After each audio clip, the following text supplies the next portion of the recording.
কারণ হিম্মত থাকলে যে 20 রাকাত তারাবির হাদিস জাল, এটা বক্তব্য মঞ্চে বলা যায়। 20 রাকাতের হাদিস জাল, দুনিয়ার সব মানুষ পড়লেও আমরা নবী সুন্নতের পক্ষে, মানে 8 রাকাতের পক্ষে। দুনিয়ার সব মানুষ পড়লেও, মানে ওমর পড়লেও আমরা নেই, সাহাবীরা আরো 9 জন আশারায়ে মুবাশশারা ছিলেন, তারা পড়লেও আমরা নেই। লক্ষ লক্ষ সাহাবী এই 20 রাকাত তারাবির জামাত মেনে নিয়ে তাদের কোনো আপত্তি নেই, না আমরা তাদের পক্ষে নেই, আমি রাসূলের পক্ষে আছি। এটা বাংলাদেশের এক বাগা সাহেব বলছে দুনিয়ার সব যদি 20 রাকাত পড়ে আমরা তাদের পক্ষ নেই, আমরা রাসূলের পক্ষে। ওমর রাসূলের বিপক্ষে, ওসমান রাসূলের বিপক্ষে। আর এই 20 রাকাত তারাবি যারা মেনে নিয়েছেন এরা সব বিদআতের সাপোর্টার। এই সাপোর্টার সব যাবে জাহান্নামে, আমি শায়েখে যাবো জান্নাতে। বুঝলেন ঘটনাটা কি? ইসলামের দুশমন কি কায়দায় হয়? গোলাম আহমদ কাদিয়ানী গ্রুপ কিন্তু মুহাম্মদ সাল্লাল্লাহু আলাইহি ওয়াসাল্লামকে নবী অস্বীকার করে না, শেষ নবী মানে।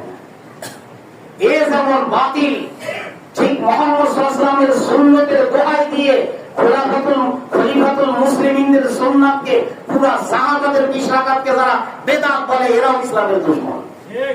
এটি পরিষ্কার করবেন, দুশমনদের বেশ কিছু নমুনা আছে। পরে নবীকে মানি না বললে তো জাতি জুতা দিয়ে মানবে। এই জন্য কৌশলে কথা বলে। প্রশ্ন করছে যদি হযরত ওমর চালু করে থাকে তাও বেদাত হবে, বলছে তাও বেদাত হবে। চিন্তা করেন, এই কথা বলার দ্বারা তার যে আকীদা নষ্ট, ওর যে ঈমান নেই। আপনি 8 রাকাত দেখছেন, 8 রাকাতের পক্ষে বলছে, আসলে 8 রাকাত কারো ঈমান চলে যায় না, কিন্তু যেই আকীদা নিয়ে 8 রাকাত পড়ে ওর ঈমান নেই। কেন? ও 8 রাকাতের পরের নামাজকে বলছে বেদাত। যখন বলা হচ্ছে যে সাহাবীরা পড়তেন, বলছে তাও বেদাত। তো তার মানে কি? তার মানে হযরত ওমর বেদাতের প্রতিষ্ঠাতা আর বাকিরা সব বেদাতের সাপোর্টার।